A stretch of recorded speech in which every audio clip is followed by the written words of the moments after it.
Ah, there we go. I feel affirmed that our meeting is being recorded. Me too. This week on Totally Classic, Andy and I asked the Oh, question. you're peaking a little. Am I? Let me crank my gain down a little bit. You might have also just been speaking louder to be dramatic. I was, definitely. This week on Totally Classic, Andy and I ask the question, explore the question the question.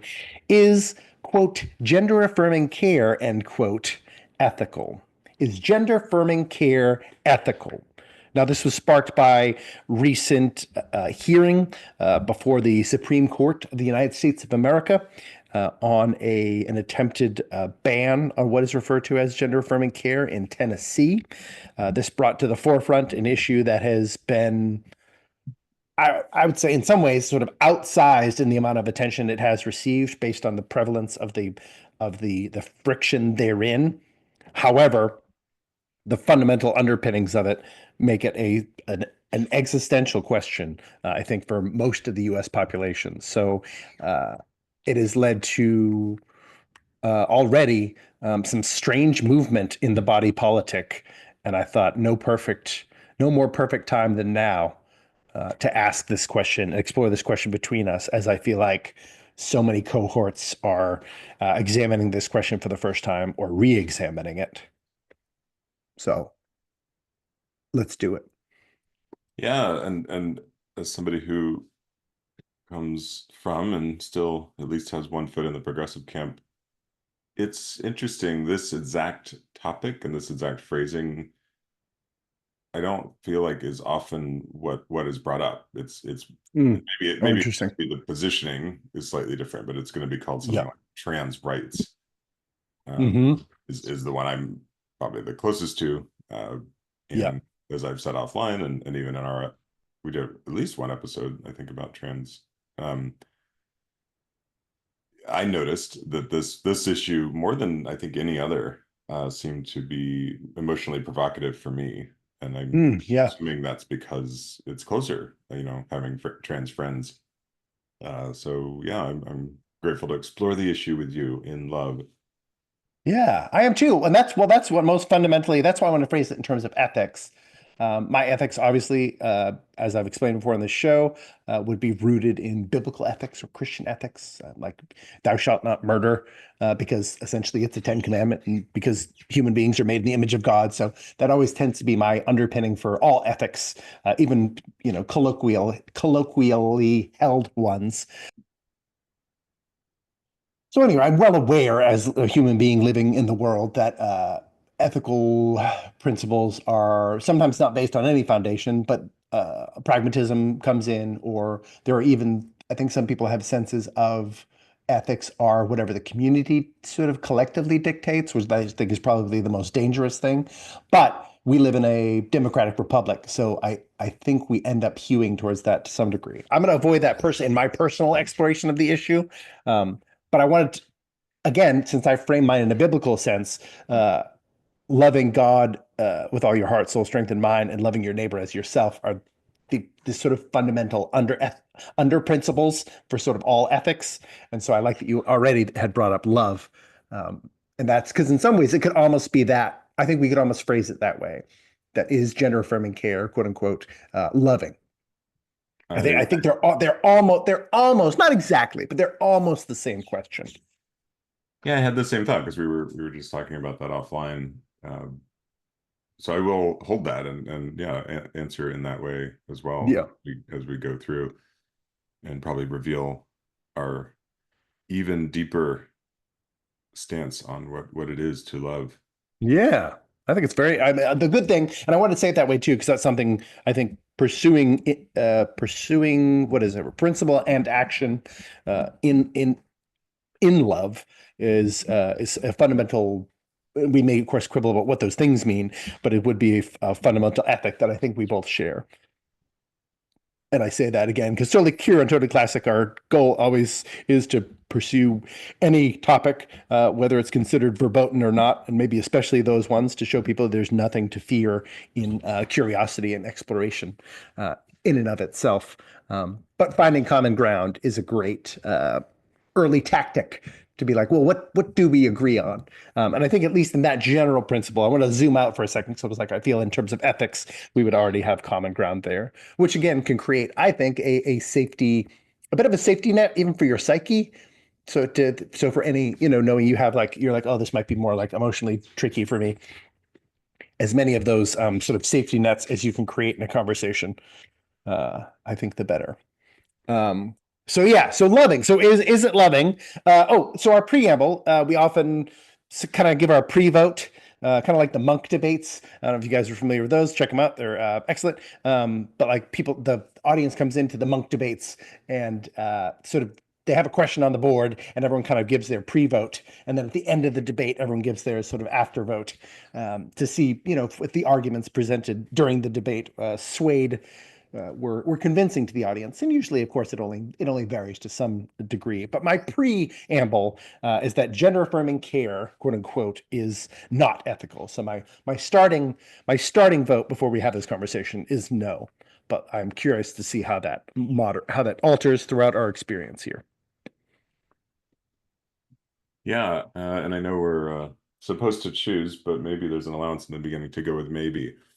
Yeah. Oh yeah. I think yes, no, and I don't know are the three. I think should be the three allowable answers for just about every question.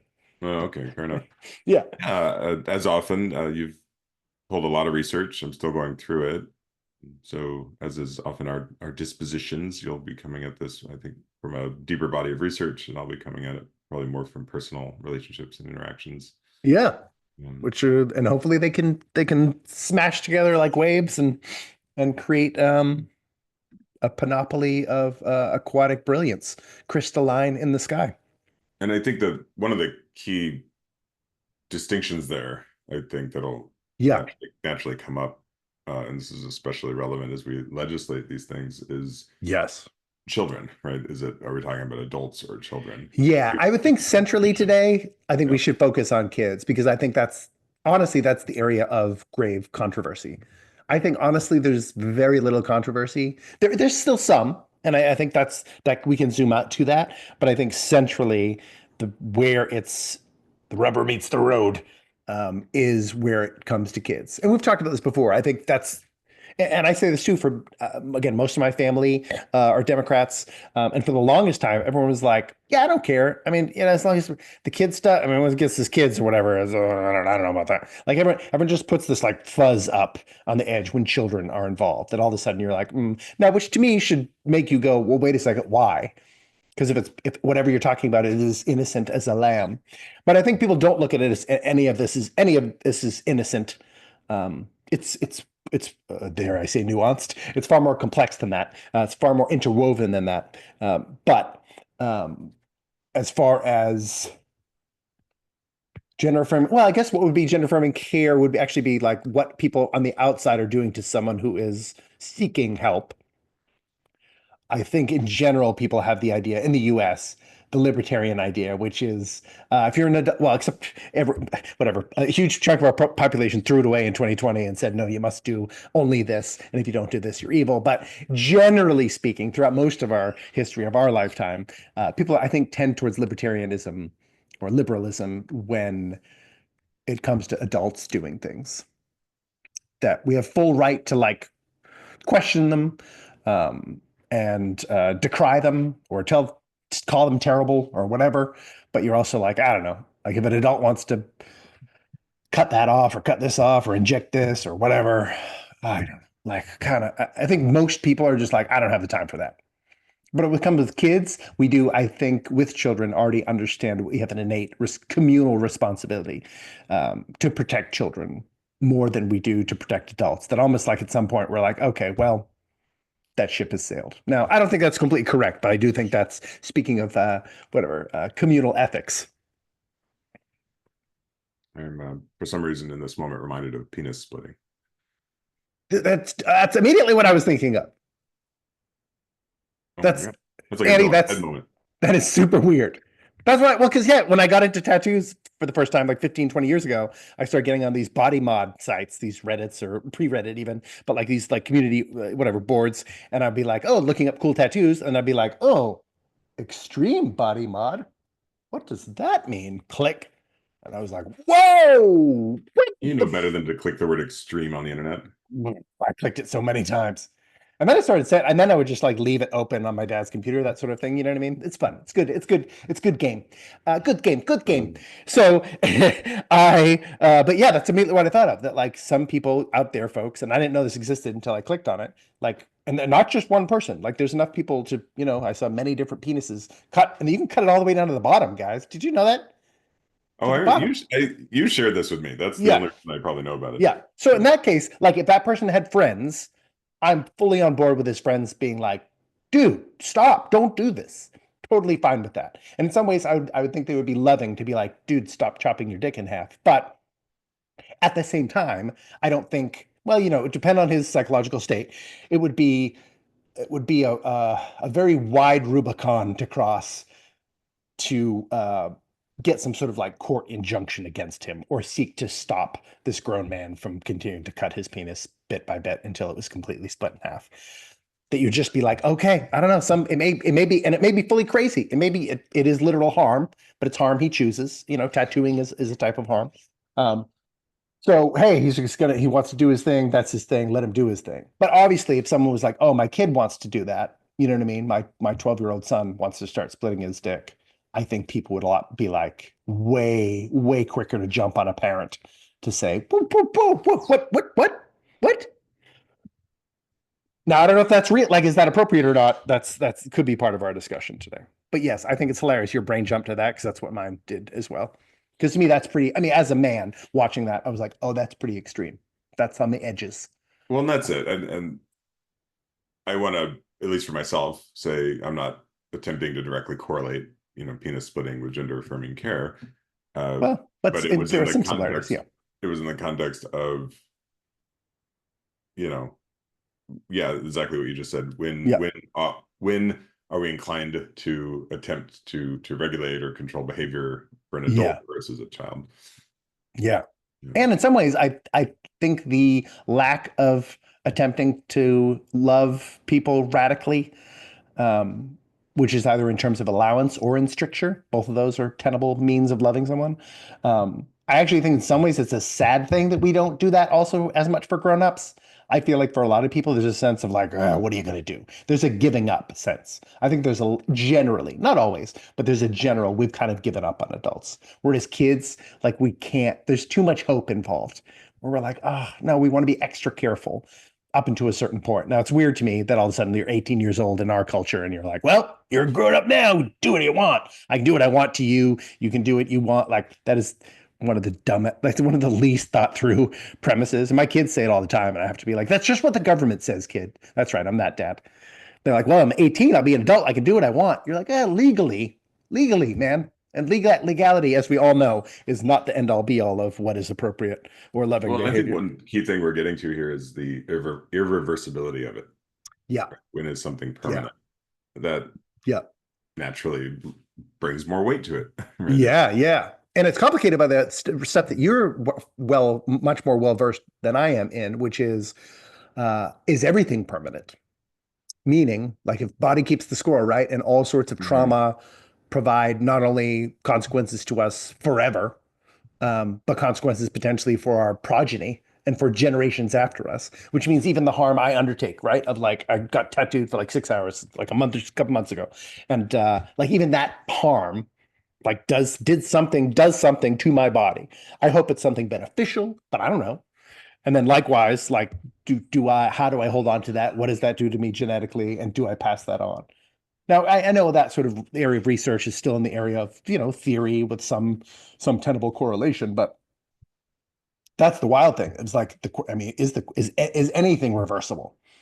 Like you can't really once you've gone past something and done something, you cannot have not done it, which is it makes everything pretty impactful.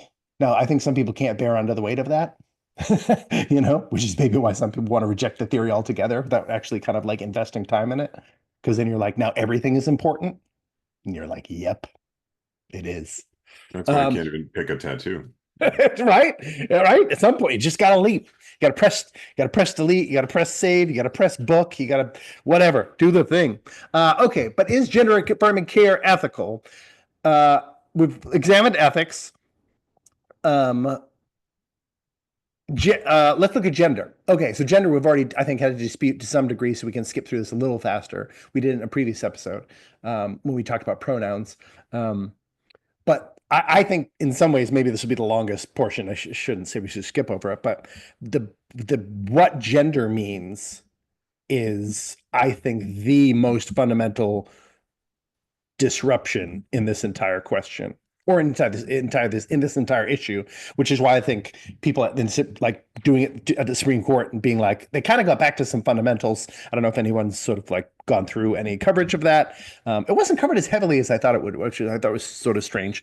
But there has been, as we've talked about offline, there's been a media pullback on on focus on any trans related anything over the past month or so, which I think is sort of fascinating, and maybe a side conversation. But they had to, when discussing this. Especially Go just to ahead. tag it is Yeah.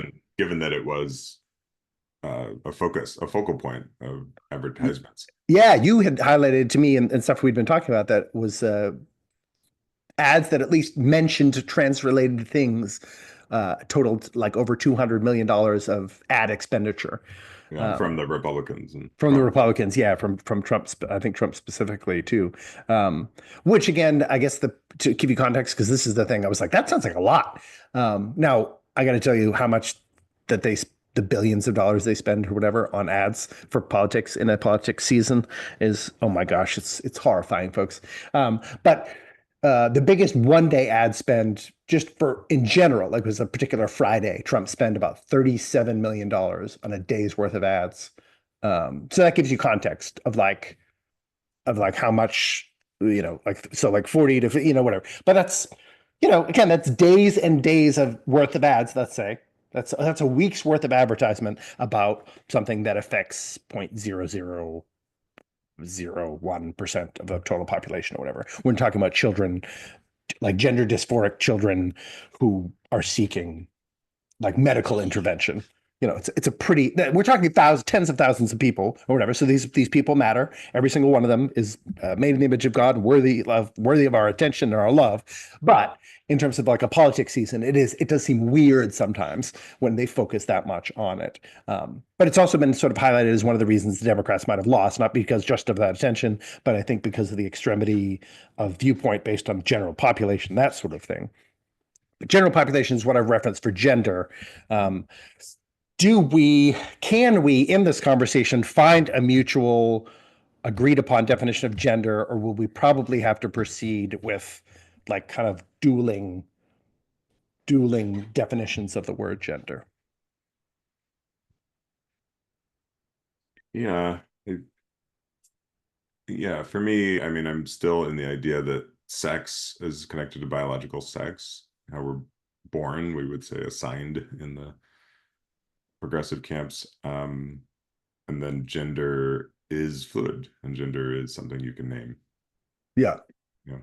So what would be the premise on which you would build like how would we evidence that to be so? Like that definition of gender, right? Like it does like as we use, and this kind of relates to our dictionary episode. Like when we go, here's what this is sort of, this gets at maybe the whole process we'll use throughout the whole thing too, which is like, so like if someone's lived experience says that gender is something that can change and is not connected in any particular specific way to biological sex, or it need not be, I should say. It's not necessarily or de facto connected. How do we evidence that to be so? Or how do we evidence the the use of using that one versus uh, prior usage in the English language? Because again, we talked in our definition episode that the use of gender specifically connected to biological sex, or even meaning, even in the 1950s definition, it just was saying like classifications related to other things related to that sex, right? So like gender would mean all the things that we associate with men as a group. And so in our culture, we started using gender dominantly, synonymously, because in our culture, sex, just when you say the word sex, people immediately think about people procreating or committing acts pursuant of sexual pleasure and or orgasm. So then we started in our culture using gender instead of saying sex, because every time someone said, well, what's the boy's sex? And they're like, well, he's a newborn. We're not having sex with him, or kids will giggle or whatever. So we started saying gender in our culture for sort of groupings. And then I know in the past, like, I don't know when that, oh, maybe that's the best way. So when did you start hearing about the latest, the iteration of gender that you were like, oh, that's what gender means? Like when did you first hear of it? And then we can Chesterton's fence it maybe a little bit. Yeah. Let's just say within the last 10 years. Okay, yeah, me too. That's like 10 to 15, I'd say for me too. Yeah, Yeah. Yeah. yeah. And, Although and I you used know, it. just to tag it, I know we've landed on the reality that I don't know, I guess like a lot of progressives seem to be much more uh also fluid in definitional language, Yeah, whereas you're, I don't know, how would you describe yourself? I'm a semantic conservative. There you go. Yeah, And so I love exploring it because it's so sort of natural as to, for me, and maybe there's some sense of belonging there too, right? And just having been, you sort of yeah, chosen that lane and that camp and been like, oh, well, this is the way it is. I mean, this is the way everybody's talking about this. This is the way we talk about rights. This is the way we talk about justice. Uh, so that's the new way, right? And but I don't people don't usually refer to it as the new way, to your point about yeah, that it has changed and it is changing or it's attempting to change. I don't know if yeah. I think people are trying to change. I mean, I think oh, as far as I can tell, because there are many states that still use gender on a birth certificate because they're synonymous. They're synonymous in language. Or literally yesterday, I screen capped it, but there was a shooter in Madison, and the AP was like what is it? Details about the at the time details of the suspect have not been revealed, such as age, ethnicity, gender. My assumption now, quote, I could be assuming, but I have to assume just based on precedent, language use, and consensus use of the moment that gender means was this a man or a woman? Was this a boy or a girl who did this? Not again, how did they identify? Because even Merriam-Webster or whatever, as like a validating source for like dictionary usage or what words mean, um, uses essentially says gender, like gender puts gender identity under the category of thing that you're talking about, um, as that's how they would define gender identity, that they would actually kind of like co-reference you, meaning it's taking gender, adding identity to it, and making it it's actually a new subject. So that would be gender identity affirming from a Merriam-Webster sense. But that was mm, my sense, is like, yeah, then how can we, this is because this gets at, I think this will run into this like 5 or 6 times, is like, how do you validate something that you can't validate? So for example, like if when they say that before the Supreme Court, it's like, well, gender means this. And you'd be like, well, no, someone can retort, no, it doesn't. And then we have competing claims of truth, right? And then so then we have to, it's both, all of us, right, have to somehow get into the realm of how do we figure out which one is correct? Or in this case, with words and semantic usage over time, which one is more correct? And then we can have different metrics for that, meaning like, well, which one's in dominant use by the culture, which would be the previous usage, I would contend. Or then, but then if we're starting to talk about subcultures, you're like, well, okay, but is that, if you're deciding things on a federal level or deciding on a national level, you actually have to speak about it on a federal level, meaning what is the what is the consensus use would be more relevant than, like, let's say in a like in an LGBTQ plus two IA plus space. You're Q like, well, plus. Q plus. There you go. They can't Q plus. Yeah, there you go. We're gonna start it here, folks. Let's just start calling it Q plus. The acronym's gotten too long. We're queer plus whatever thing you want to add to it. If you feel like you belong, you belong. Um, We're pro queer here. yeah, we are. Because I love auditing. So yeah, that's so that gets my question, because I think we'll return to that again and again. Like, how do we, if that's how everyone's using it, is it possible? Well, of course it's possible, but like I'm already saying, it is possible they can be using it incorrectly. Like they're literally wrong. Like they're using the wrong word. So then if you're gender affirming, this becomes like a vitally important thing, meaning you could be like, well, gender affirming care. No, we have to ban it. Yeah, we have to do it. And you're like, if you're talking about two completely different things, Right. So what I you hear don't is even know what you're affirming. if it was just casual or social and part of what we talk about is okay, Yeah. what's the interpersonal harm? And that's certainly real and something to be discussed. Yeah. And probably more importantly is when you legislate, especially at the level of the Supreme Court, that depends on having very clear definitions of terms. Yeah. Or if for me, interpersonally, like I can't sit at a coffee shop and like finish a conversation with someone if I'll just be like, I don't like the other day, my wife was saying, you never said you were proud of me about this particular thing. And I was like, ugh. I was like, you know what? I really don't use that. I don't really say I'm proud of you. I don't really do it with my children either because I don't really know what it means. I know people say it, but I've used it maybe 2 or 3 times. And every time I say it, I was like, I don't know if I'm using it right. Like I truly don't understand exactly. And I know it's a very popular phrase and people say it, and many people speak without thinking. I'm well aware that that's a way to move through life. But in general, like I don't live in that world where I can, like if Yeah. I get confused, I get stuck. Now I don't know if that's an ADHD thing or whatever, and a neurodiversity thing, or it's just me. But like I can't, my brain gets stuck and it can't move on to other. Like I start spinning. This is why I talked a lot in class, like throughout my educational experience. I was like, wait, what? Like if something you said doesn't make sense, and maybe you said it wrong. You know what I mean? Is often the case. Um, Well, I'm hearing then stern yeah. intentionality with your Yeah, yeah. I'm just like, words. yeah, yeah. Or else I just think we're communicating and we're not. It's almost like to me, because I've already invoked orgasm. To me, it's like a faked orgasm. You know, I don't want a faked orgasm. I don't want to move on if Right. you didn't come. So then, likewise, in a conversation, like I think that happened, and you think that I think that happened, but you kind of know that we don't. It's not. We can't move on. Yeah, we're not.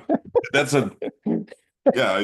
I've I'm never sure we'll made that get deeper metaphor into this before, later, but but there's a sort of relational dishonesty that certainly is yeah. something we stand for in our own ways in our own lives. Yeah, yeah, yeah. I know Um, you're huge in the intentionality camp. I think I've learned a lot about that, even just to give it names and give it a weight in spaces between people.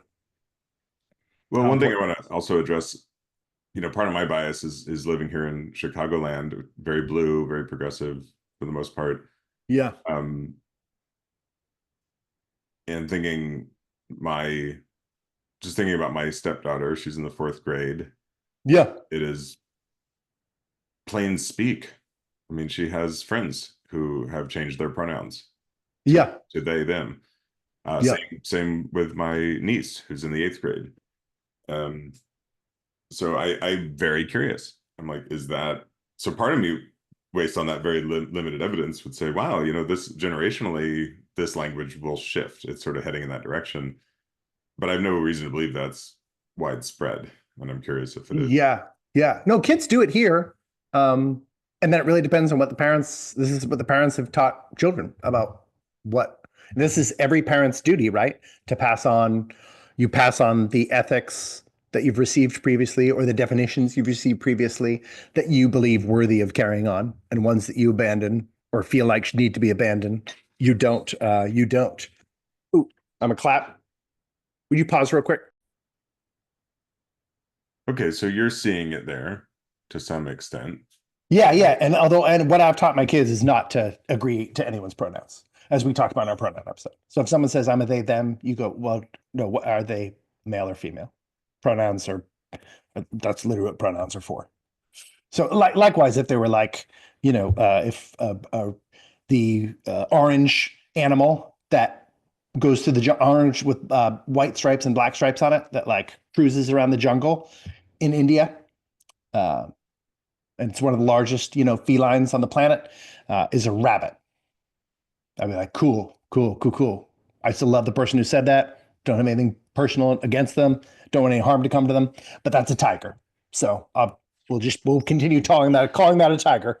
So they're not correct. Just like or for me, I was like, you're gonna have friends, anorexic friends, who are gonna be like, oh gosh, I'm so fat. My kids have also heard that, from their friends, mostly girls. and you don't have to validate them in that. You don't join them in that. Don't. You can be like, oh, well, you know what? If you feel, you can offer suggestions on improvement. If you feel that way, maybe we can start, like, do you want to do soccer together or something? You know what I mean? That just like feeling healthier and stronger in your body can sometimes make some of those, reduce some of the anxiety around body dysmorphia. Um, so for me, this is, and this can be the issue with bubbles too, right? Like, both if I'm in a bubble, if you're in a bubble, anyone's in a bubble, not just specific bubbles, is that you have the sense of like things are changing, or like, and I, at least because we're in a purple state, I guess, I'm like, no, things are at war. This is where the war is happening, is at school. This is why, whatever, there was the Department of Justice was worried about because parents have been going to school boards and screaming at school boards and taking their kids out of school. And this is why homeschooling has gone up 80%, 90%. Many people have left the public school system have said because they don't want to be taught, they don't want their children to be forced to practice a religion, the gender identity religion. Um, Oh my God. So Georgia, yeah. my stepdaughter is doing the school announcements, which is Oh, so cool. it's pretty high tech. It's like she literally is editing them in iMovie on her iPad, and then it's broadcast to every room via these like whiteboard Dude, projector things. It's like, oh wow. that's And awesome. in any case, uh, they do the Pledge of Allegiance, Oh, yeah. and it lands on me that it's Pledge Allegiance, To a uh, flag. one nation under God. Yep. And my understanding is that was added later. I I was think right actually in at the a 50s or cabin something. Yeah. with my family. I was at a cabin in Colorado, and I saw this. I don't know, it may have even been like hand woven Pledge of Allegiance, and Oh, yeah. it didn't have that. And it was the first time I was like, Yep. wait a minute. So, another example of how things shift. And I think at one point I looked up the history of like how that came to pass. And Yeah. Yeah, it was yeah, it was late. I thought it was like 40s and 50s. It was a long time later. Yeah, I stopped pledging allegiance probably around that age, I guess. I think it was like 12. And I was like, oh, I'm not doing that. I think even before that, I found it very disturbing.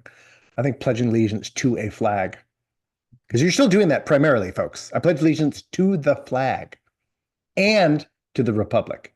So first to the flag. Who the hell has an allegiance to a piece of fabric?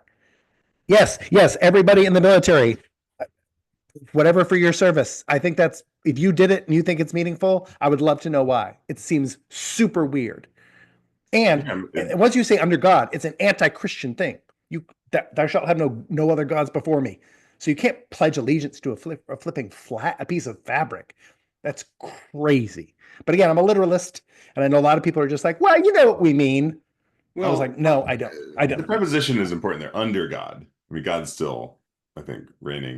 But that's after it depends if you're using an ampersand or an A and D in terms of at least Writers Guild technicalities, because you're pledging allegiance to the flag and to the republic on which it stands, one nation under God. So the republic is Mm, the one nation. So you're actually separately also pledging allegiance to a flipping flag. It's mm. flipping weird.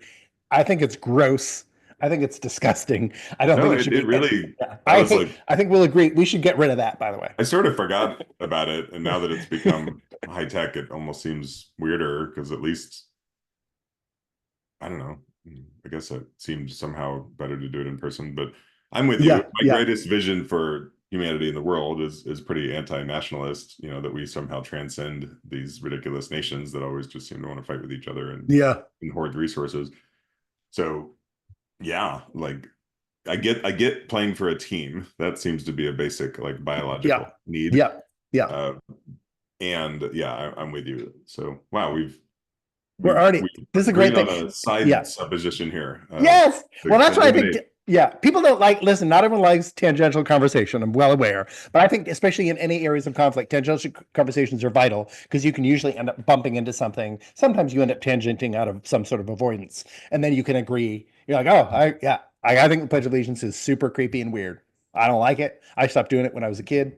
I don't stamp the national anthem. I don't put my hand on my heart. I'm not into it. And I'm down. I get boundaries. Like I protect the walls of my house. I put a fence up in my yard. So I understand nations. I don't love them. I'm either conflicted really. Maybe I'm more in between but I understand your position. Um, and I like grok elements of it for my own principles. But I don't. I find it creepy. I find nationalism very like wildly disturbing most of the time. I get it. I get it, but I don't vibe with that, man. That's harsh as my mellow, bro.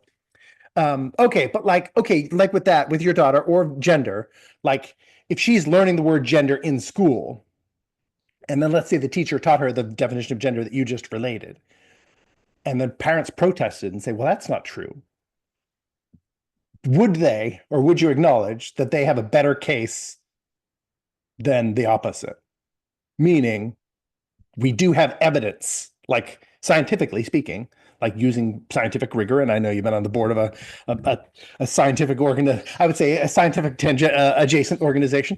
Like scientific, evidentially, like the parents would have a good case that that is not, that would be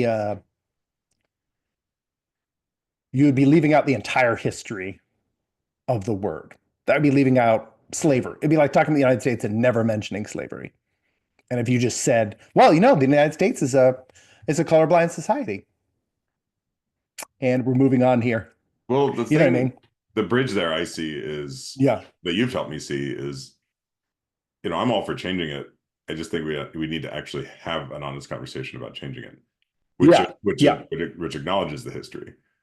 And Yeah. that seems to be one of the tension points is either we don't talk about it at all or Yeah. we act like it's always been that way, Yeah. which I know really gets your goat. Yeah. Well, just because it's fundamentally untrue. Like that's a lie. That would be a lie. Like I mean, we have to be able to show what things are true and lies.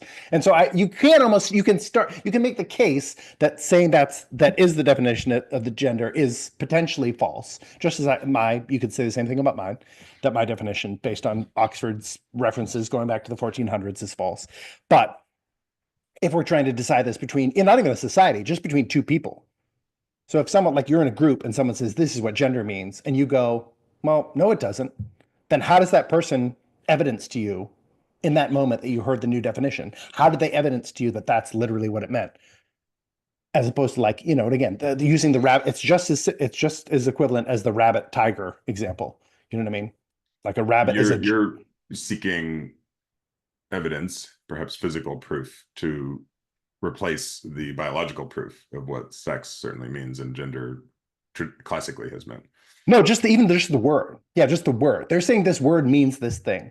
And you're like, no, so if I said in that room, when someone said gender is like a malleable set of constructs around that have traditionally been built around biological sex, but they are not in any way tethered to that. Essentially, would be by reformulation, referencing older definitions of the definition that you've said is popular in your cohorts, or maybe even accepted. That when that person said that, and I said in the room, as I would if I was in that room, I'd say that's not true. Like what you've said is false. That's not what gender means. You're proposing that we should start making gender mean that. And someone would say, let's say someone else in the room would say, no, you're wrong, Brendan. And I would say, okay, well, let me prove my case, right? This is how all reasoning has to go. Either it's like my dad was abusive. No, he wasn't. Yes, he was. When I was 12 years old, when I spilled milk on my birthday and got on the cake that he had helped make, then and he literally punched me in the face over that. So there's an evidence point, right? That's a lived experience evidence point. But in terms of words, like what does a word mean? Like we didn't all individually decide what any of the words we're saying mean.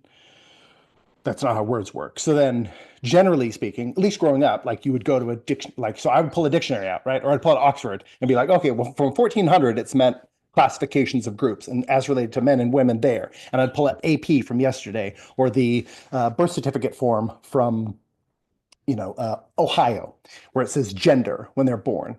It has nothing to do with no one's assigning any way that this little baby has to be, has to look, has to dress, has to feel. They're literally just talking about gamete production, or in most of the cases, they're diagnosing based on genitalia. I don't think my doctor, like whatever, did a DNA test Well, or whatever, that sort of thing.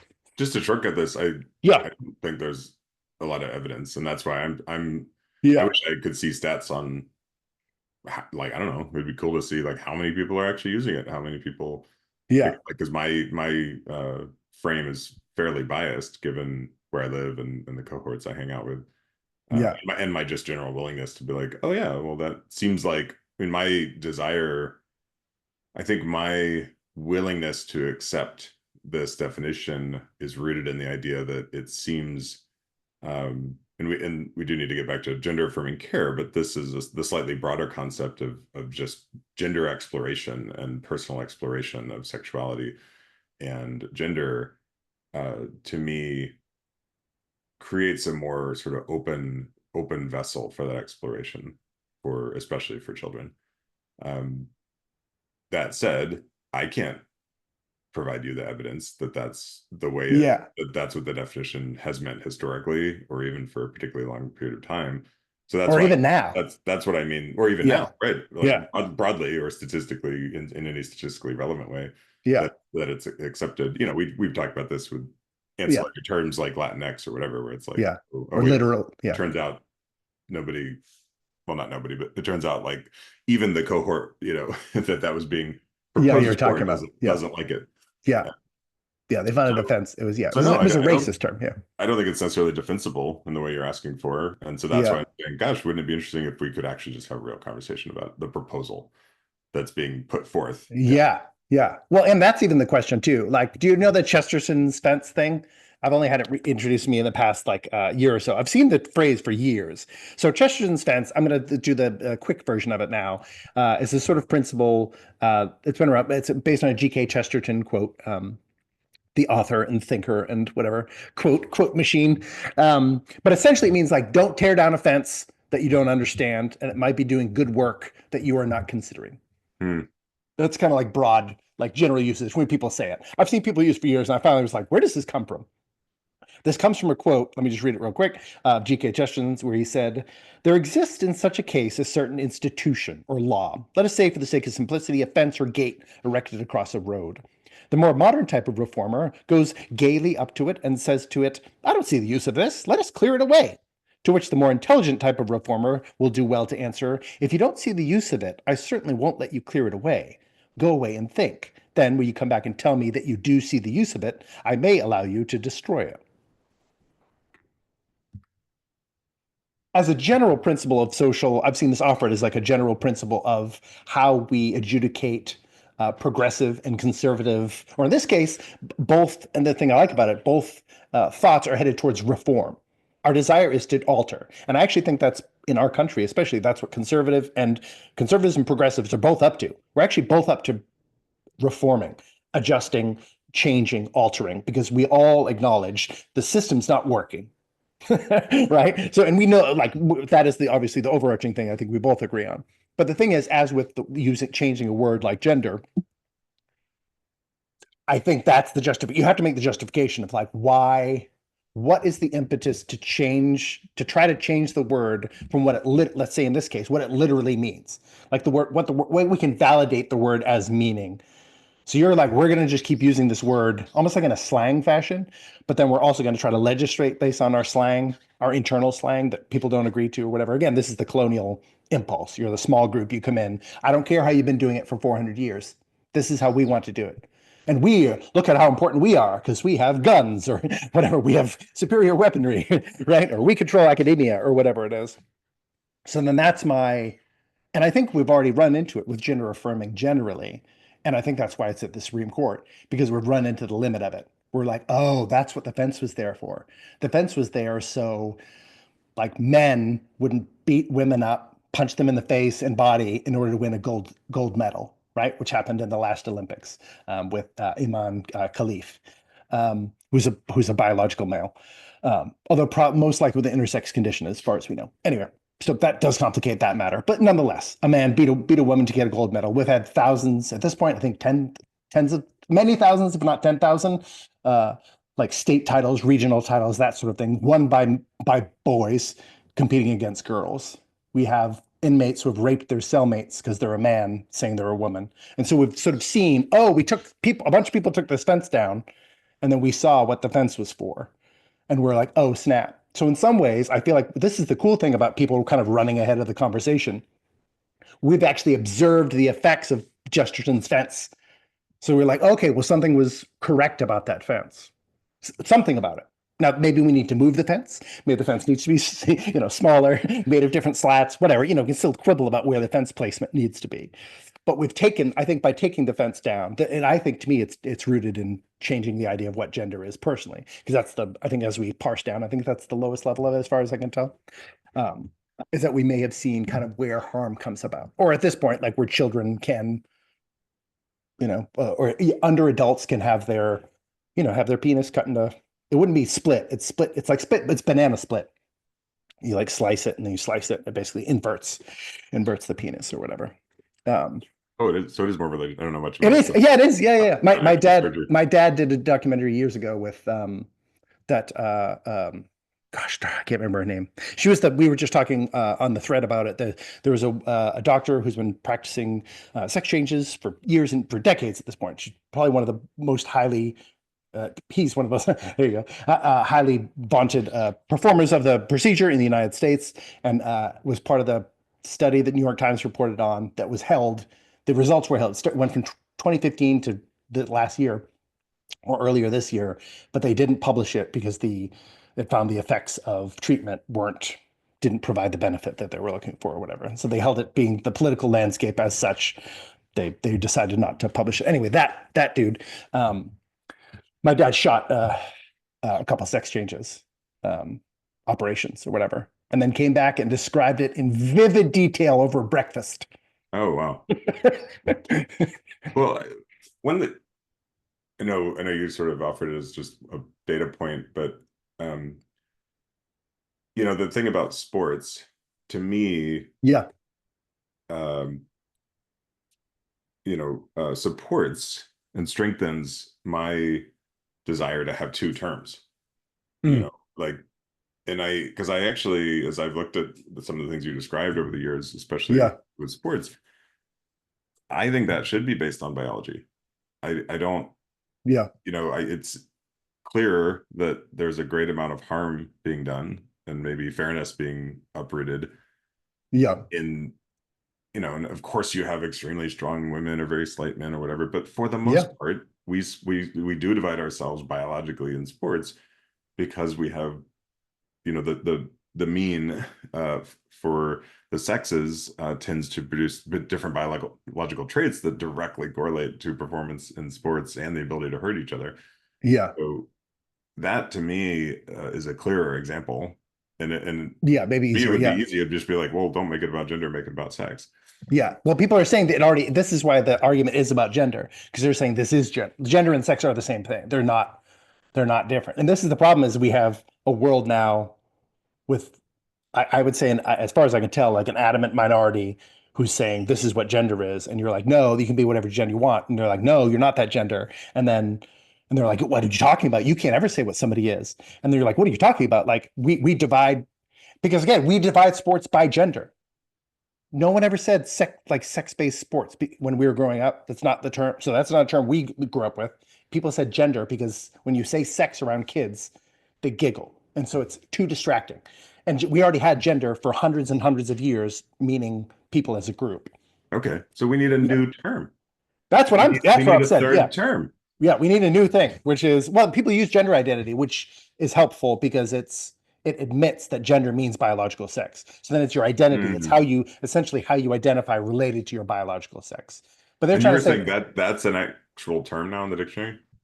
gender identity is, yeah. It's basically when you go in the Merriam-Webster. Now they may have changed it since the last time I looked at it like a month ago, but like when you go under gender, it's the most recent thing has been added to it. Now it's still the least relevant. That makes it the least relevant definition in terms of using it, but they added gender identity. But the fact that you have to put identity next to it means you're acknowledging what gender already means, because you can't ignore it. And that's what But people it's are its trying own to say. term. It's not Yeah. like a fifth definition of gender. It's a new It's, yeah, it's basically, it's like kind of does it, but it does it under gender because of this social confusion in so the cohorts that Merriam-Webster goes in. But right. again, the other dictionaries are not doing it because I just don't think there's as many. I think it is not shocking that dictionaries are filled with semantic conservatives. Their job is literally to collect and curate And you the languages. and you've noted that before. Miriam tends to Yeah, be Merriam, they're the online referred to as the woketionary, because they're like they're ready, whatever's new, and they add, they do it every year and they make a thing out of it. It's, they're like, we added dough to the dictionary last year or whatever.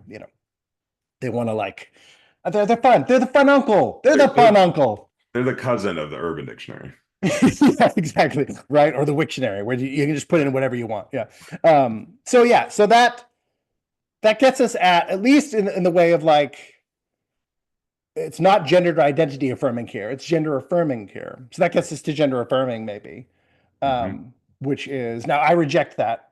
I think the care that is described as gender affirming care is gender denying care because gender means you're at like the various cultural manifestations of you as a member of this your sex, as a member of your gender. So if you're a girl and you like to grow a beard and you like to, I don't know, drive monster trucks and you just feel like I really wish I had a penis. We should just call that penis envy, Freud style. Then that's part of your gender. That's your gender expression. But it is female because you're female. So whatever you express, and so therefore anything that would make you go towards being expressing as a different sex, meaning changing, doing cross-sex hormones, doing surgery to make you appear that take on the secondary sex characteristics of the opposite gender, that would most fundamentally be gender denying or gender rejecting.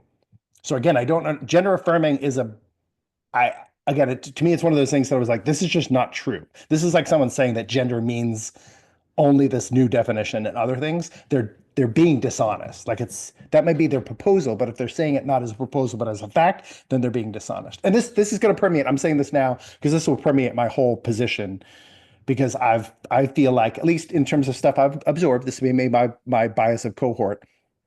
There's been a great degree of dishonesty in promoting gender affirming care in terms of like if you don't let them, would you rather have a trans kid or a dead kid? Like, oh, they're going to kill themselves if you don't let them do this. Like emotional manipulation, gaslighting, saying it's not a mental illness because it technically is, or that any kid can choose their like. And so likewise, uh, there's been dishonesty about definitions, dishonesty about outcome, um, and so that to me, this is like, again, I'm a semantic conservative. That gets my goat, and non-specificity gets my goat. But like when people are dishonest, I'm like, to me, that's a signpost. Now I know within your cohort, it's a little different because I think the realms of what is determined as honesty or dishonesty are functioning in a different paradigm. Meaning, but it also alarms me because I'm like, well, how do you confirm or deny any claim at all? And actually, maybe that's a bigger question we can zoom out to for a second. Is like, how do you then, like within the lived experience model, like if someone says something's so and someone else says no, it isn't, after that point, do you just agree that they're both right in their own frame? And then from there on, you have to use both of those, let's say, definitions or both of those things. You just have to keep multiplying based on how many claims there are in the space. Or does someone ultimately, is there a particular art, like how do you arbitrate usage or like how would you say whether something is gender affirming or gender denying if you had multiple claims in the same space and you're trying to work on something communally or between even two or more people or three? Well, before I go there, Yeah. I was telling you the story of a friend who is, as far as I know, a woman and identifies that way. Um, saying, well, actually, I guess her comment would kind of validate that. She said, son, I'm sporting a delightful new mustache, Yeah. as is Brendan in his own way. Hmm. And she said, "Oh, I like your mustache, and sometimes I'm a little jealous. I wish I could grow facial hair because it seems like a cool accessory to have." Yeah, it's awesome. So one lighter realm of this is like we can honor the other sex and maybe you know offer compliments and even wish for certain aspects. And I think, to me, talking to my trans friends, it goes so much deeper than that. They're not just saying like, "Oh, I think it'd be cool to have a mustache." They're saying, "I was born in the wrong body," and Yeah. I understand why you're classifying that as a mental disorder, and I don't know that we need to argue that today. I don't see it as exactly that way. I Well, see it. how do we identify it as true or not though? Like how, because in order to do that, you have to reject. Well, we're rejecting previous things that I think we would agree on. Meaning, like, I think we would both agree that people are born. This is maybe young people will be like, "Why are we even talking about this?" When we were a kid, this was a debate. Are people born gay? Are people born gay? Are they born again? Lady Gaga, born this way. When that single came out, it was still in public dispute. I actually think that song helped change the public narrative on it. So props to props to Lady Gaga. But like in general, I think we all, as a consensus group, at least said we're all going to agree to just be like people are born with a predilection of attraction towards who they are attracted to, meaning they are born as we can validate manifestation of. But then how do we, if someone says they're born in the wrong body, so then they're born wrong, right? They're born not correct. So that's not society saying, hey, you're supposed to be this way. They're saying, no, no, no, I was literally born incorrect. Now, of course, from Christian, that's of course true.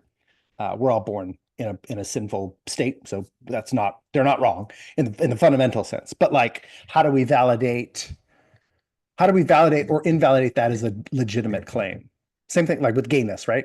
Like gayness, you can validate that eventually as a claim. You can do it pheromonally, you can do it manifested in their life, whatever. But how do you validate or invalidate in terms of how do we identify any mental illness? Meaning, like an anorexic says, "I'm fat," and you're like, "Well, statistically speaking, you're not. You're 5'10" and you're Well, maybe 120 the pounds difference or is whatever." I don't think, let's just say a friend who's a trans woman Yeah, born biologically male, she would not tell you that she hadn't been born biologically male. yeah, That's very much a part of her truth and a part of her story. yeah, And but then everything about, like adopting a femme appearance, using she, her pronouns, uh,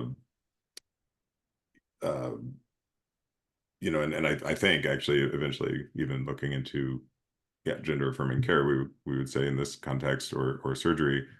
So maybe one of the distinction points is somebody where I would easily classify it as a mental illness is if somebody was trying to say like who was born biologically male yeah, and they haven't had any operations or anything and they're sitting in front of you and they're just saying, no, I was not born biologically male. Like I was actually born as a girl.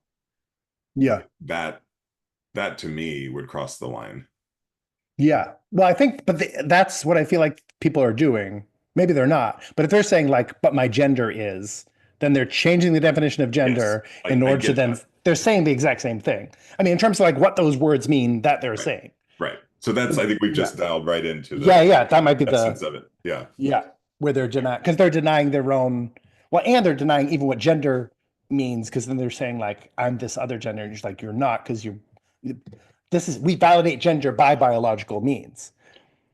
What if they and we, those of us Yeah. who are in that cohort, Yeah. started calling it gender identity? I mean, would that help in some way?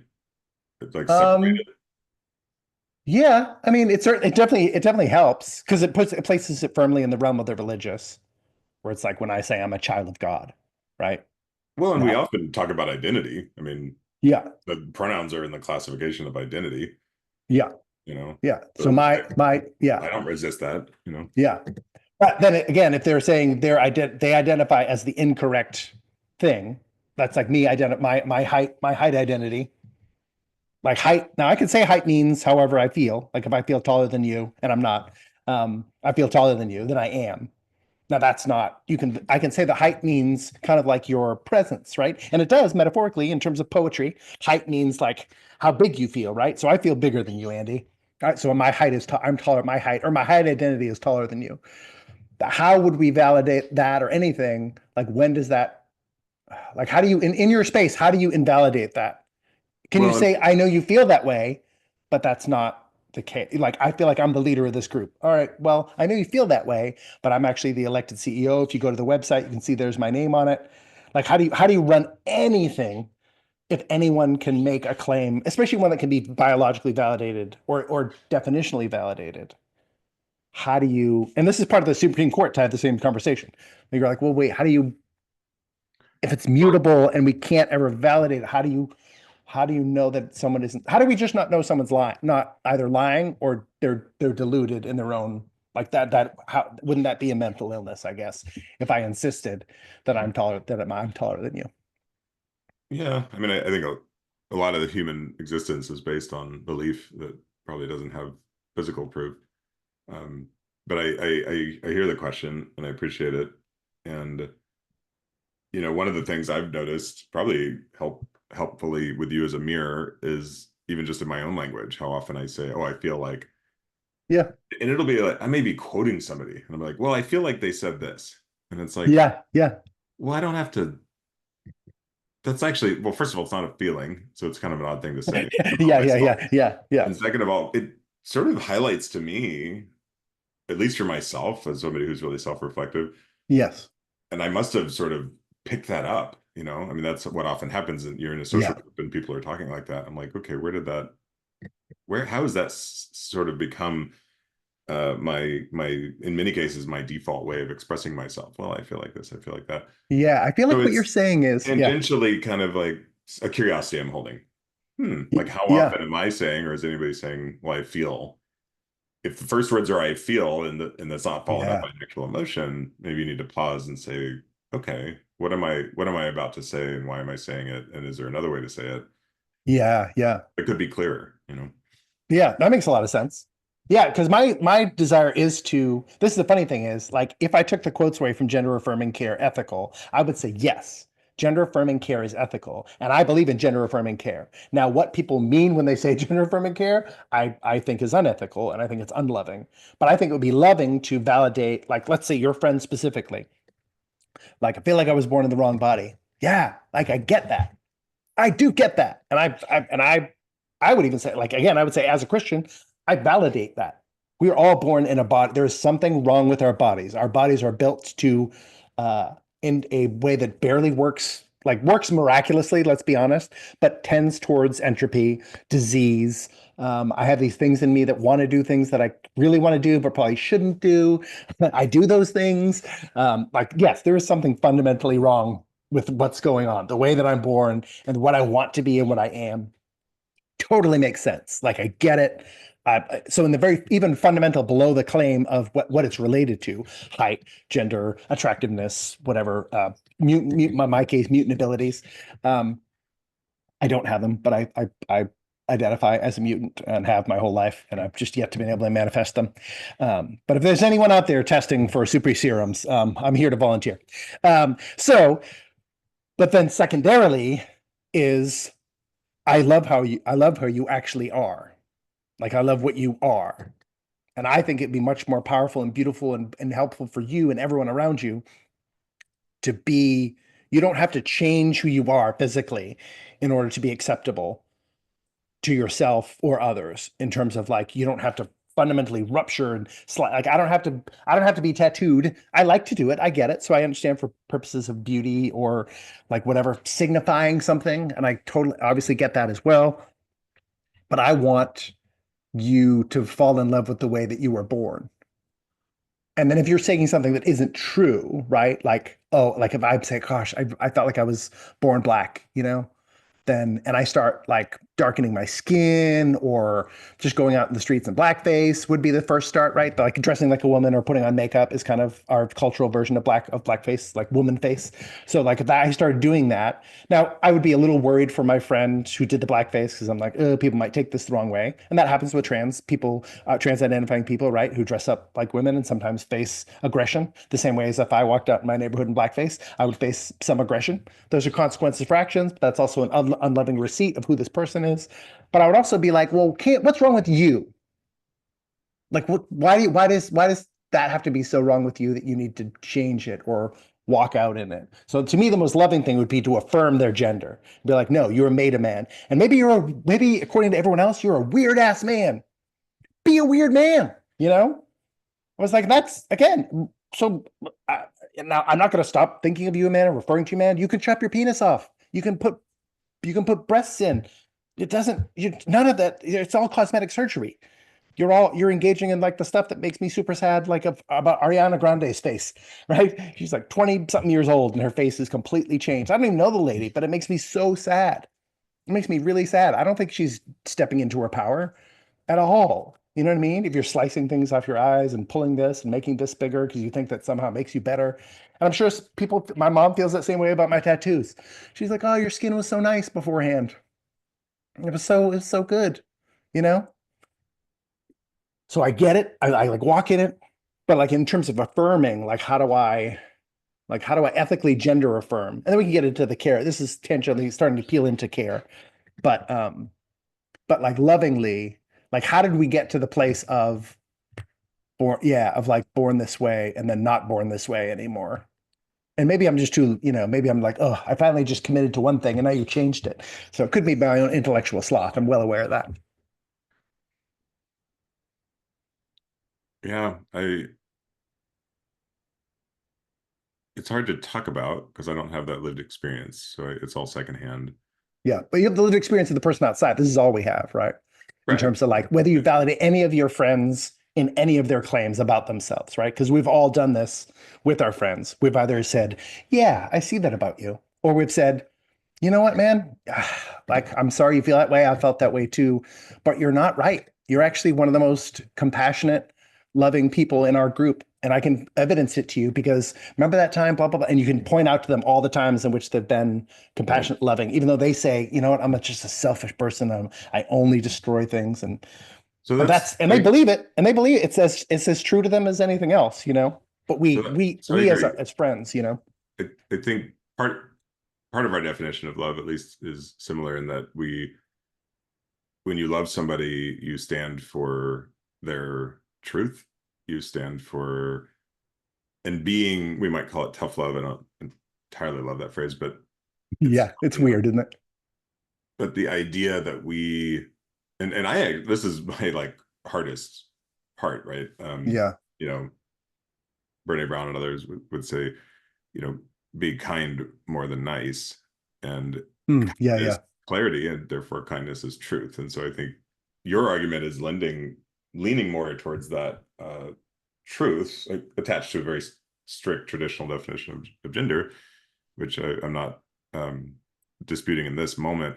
What I want to talk about in terms of my lived experience is, with when I talk to friends who are trans, it is it's God, I don't know, it's embodied. It's deeper than thought, it's like it really feels like there I go, feels, but it seems to me like there is another expression of themselves, buried within. And I think that is Yeah. wants to come through. Yeah. So that when you said, be a weird man, like, maybe that is getting closer to a compatible vision of love, where it's like, Yeah, yeah, yeah. I love you. I love the way you were born. Another another expression of love that I heard years ago that I liked was sort of holding somebody, like putting your arm around somebody they can be, right? Like Yeah, yeah. we do that for best friends, right? We hold the vision for that person when maybe they're afraid of it themselves, or think they're not strong enough or whatever. Yeah, yeah. Um, and that feels like it's related here in the Yeah. sense of what is true for them. Yeah. And I'm hearing that that is potentially incompatible with the love that speaks to truth, that's in your case especially based on this evidence, right? So it's Yeah. maybe it's this basically boils down to quantitative or qualitative truth. Well, yeah, what's the difference between schizophrenia and listening to your parents talk? Meaning like a schizophrenic can hear voices. They literally hear voices, but they're actually not hearing voices. There are no voices as far as anyone can tell, which is why we identify it as schizophrenia or a mental illness. Meaning, like they heard someone say words, they could tell you the exact words, they could tell you the tone, they could probably imitate the accent. They can through their like lived experience recorder convey that to you. Has all that, and they know it. They'd be like, you can't tell them that they didn't hear it because they know they heard it. And they're like, you're making me feel crazy. It was like, well, you are crazy. That's just what you are. So again, you don't stop loving that person. You don't stop again working towards their best or whatever.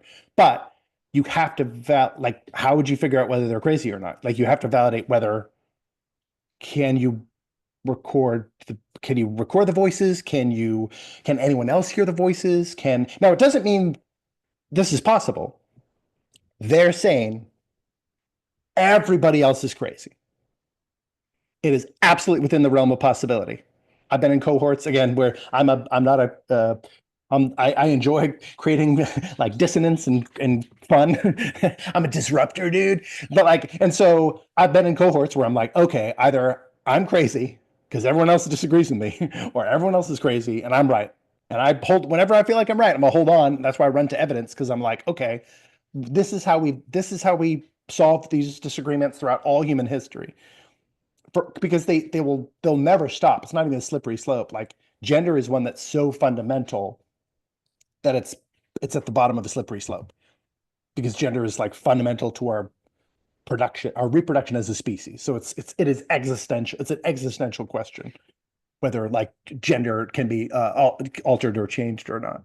And so I'm saying like with a schizophrenic friend, like how yeah, because it's the same thing. Like how do you validate that which isn't evidence? Like at what point do you go, oh, that's yeah, they're crazy, and you need to seek help to just help you figure out what's real and what's not real because it's real to you. But we would say, I mean, maybe you would disagree though, again, because within the framework of lived experience, maybe there isn't such a thing. I mean, you don't have room, I guess, for schizophrenia, meaning you have to hold the thing I'm saying, which is, well, they also could be right and I'm crazy, you know? I mean, I'm pretty committed to the subjective. I literally started a company called Feel Real. So, Yeah, yeah, yeah. but there's an example coming up actually with But my did you? But did you actually start a company feel real? Like, how would you put, there's evidence out there, right? For example, if someone is like, no, I came up with feel real, what would you do? Would you just well, say, there no, are I did? numerous Feel Yeah, Real. The first one yeah, was like a smell-o-vision thing. yeah, yeah. So you know literally who started, you know what I mean? Like who did it first? Uh, Like, but there's a story with my father that yeah, is relevant. You know, he's been in hospice for a few months. You know, by all evidence, probably nearing transition, but he's yeah, still with us. But a yeah, few months ago, we figured out a way for him to call us using Alexa, and I was actually on my way out there to see him, and he called, and I'm on the phone, and he's describing being like trying to get into the kitchen, yeah, and he's in his room, probably in his bed. He's in assisted living, and he's like, "Well, I'm trying to get in the kitchen, but I'm stuck in the garage," and clearly that was not evidentially true. yeah, yeah, In the sense that he was not at home, he was not in the garage, he was not in the kitchen, none of those things. And in that moment, I decided to go along with him. I decided the loving thing was to be in that world with him. yeah. And that it felt validated by that, Mm, because, and this is different in the sense that, he he's in a memory care unit. So he's pretty much locked away, right? He yeah, doesn't have to go out and like interface with the world in the yeah, way that we're yeah. talking about. And everyone around him has agreed that he's wrong. Like his mind is not working. And yet, but just to dial into Yeah, that one quality of love, like what is it yeah, somebody in that moment? Um, yeah, like that's what I chose to do. It felt like the right thing. And it's funny you were yeah. talking about being proud earlier, and I'm like, I guess I was proud of myself in that moment, or just even the ability to sink into his world and The play. play Yeah, along. I mean, it was basically improv, right? I was like, yeah, it totally is. Yeah, yeah, yeah. oh wow, nice setup, Dad. I'll play. Yeah, yeah. We're okay. We're in the garage. Yeah, that's a leaf blower here. I thought I gave that back. Yeah, Right. yeah. Well, that's the thing. But then within that framework, you're also in your own mind. I'm assuming you're also acknowledging he's. I mean, that's crazy. Like he literally. But I'm gonna go play with his crazy because I love him, Like he's not, Well, because he's not, I mean, meaning like his mind, he's not in the garage. Like he literally isn't by, right. and we know that by evidence, not by, and so you're just like, you can play. And again, this is one of the things I don't like about gender affirming because I love imagination. I love play. I don't want anyone to pretend play is real because you ruin play. Then Mhm. plays every, cause play can't be everything. Then it's not like, that's like vacation. If you're always on vacation, I got to tell you, vacation starts to suck. But if you have work and then you vacation, like if you have these Now, things, you need now that's an interesting the yin conversation. and the yang. But to me, it wasn't. Yes, I knew he wasn't physically there, and we could say, I don't know. Yeah, I wouldn't say crazy, but we could say he was not of sound. His mind was detached from his body and environmental experience for sure. Yeah. But that's not what mattered to me. What mattered to me Yeah. was his truth.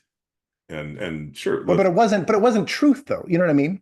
I mean, unless we're changing the definition of truth, because truth literally means that which corresponds to reality. So meaning but like is the mind that not part of reality? the mind is part of reality, but then his delusion is also part of reality, meaning like his incorrectness, his mind be incorrectly apprehending. Well, I guess what I stopped doing in that moment was comparing his experience in his mind to the room his body was in. You know, Yeah, like to me, I could just separate those. And play is a pretty reasonable word for that, And it I is. Yeah, it totally is. and Yeah. and we should explore that more because I think this is going to be a two-parter to your point. Yeah. Because I think we've just sort of gotten through the base definitions. Yeah. Yeah. One of my first memories of my grandfather, as I was visiting him in the hospital, because he was in there for sort of uh, detoxing, essentially. He was an alcoholic. Eventually, it destroyed his body, and he died. But before he was dead, one of the first times I remember, like a vivid memory of him. Most of my early memories are from hospitals, which is fascinating. Like for probably three or four or five of my first seven memories, playgrounds and hospitals. Anyway, I came to the hospital room. And my granddad, as soon as I walk in, holding my mom's hand in one hand, my other hand is down by my side. He says, "Oh, Brendan, hey!" And I was like, "Oh gosh, he seems so upbeat. I thought people in hospitals would be like sick, you know." And he was like lying. He was in his hospital bed, and he looked gray. He was like, "Oh, what kind of ice cream you got there? Is that pistachio?" I did not have an ice cream in my hand. I immediately did space work and pulled my hand up, and I held the ice cream cone. And then, so I played. My initial instinct was play. Within a few seconds, though, I was kind of like, he sort of forgot about it. And then I was like, what do I do with this ice cream cone? So now I'm burdened. I am burdened with the play because he moved on. And then I also was like, then I was kind of grumpy because he didn't really continue the play. And then I was also a little bit grumpy too. And then I felt like, and this is interesting. I felt like for kids, I do think play is actually even more important to build cake into them for moments like what you're talking about. Um, But I also felt a little resentful at the time because I was like, I didn't have an ice cream though, you know? And I had this compulsion, and I realized there was some part of me that was kind of trying to like please him, you know? That was like, well, a grown up said it.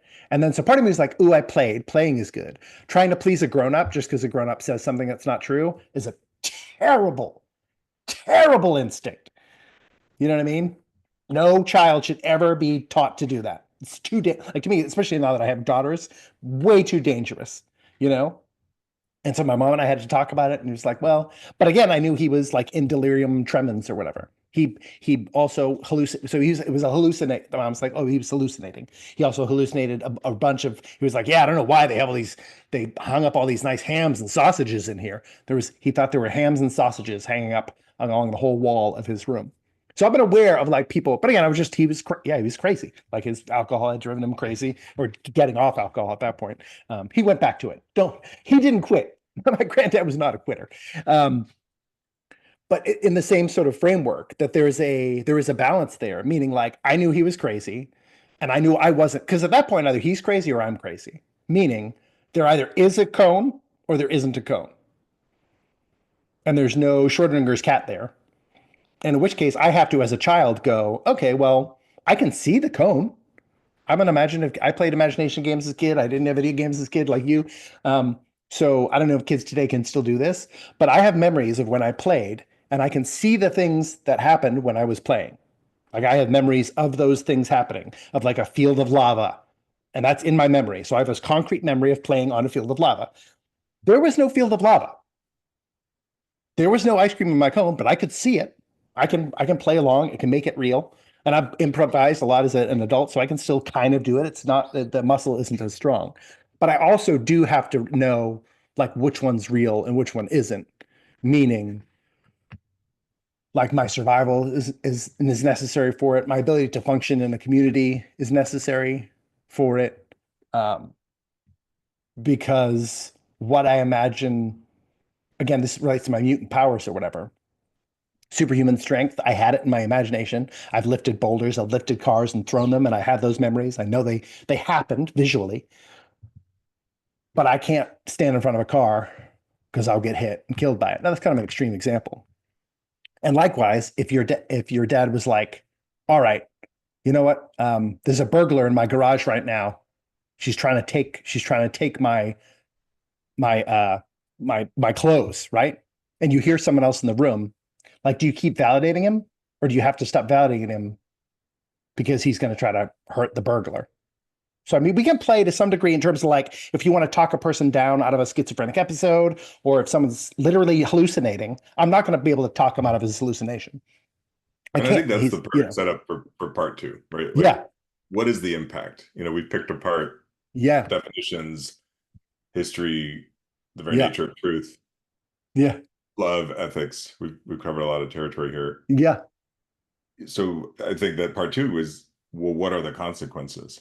And that yeah. What are that the cons? again Yeah, goes right into gender affirming care. yeah, of validating and invalidating. Yeah. Right on. So in part two of Totally Classic is gender affirming care ethical. We can move into I guess as we've often talked about, which is like it, to some degree, love is like willing and acting towards the best in someone else, and acting out of love in terms of protection is, as we've often talked about, what reduces harm, what reduces or increases harm in either the aggregate or even in the sort of individual assembly of data points. And that's what we'll pursue next time. Until then, cherish the old people in your life. Yes, cherish everyone in your life. I think we'll get this one out before the holidays. And in our Christmas episode, we didn't get to the territory of happy holidays versus Merry Christmas. So I'm just going to be Oh, bold. yeah, yeah, yeah. Just going to be bold and say Merry Christmas, everybody. Merry Christmas, folks.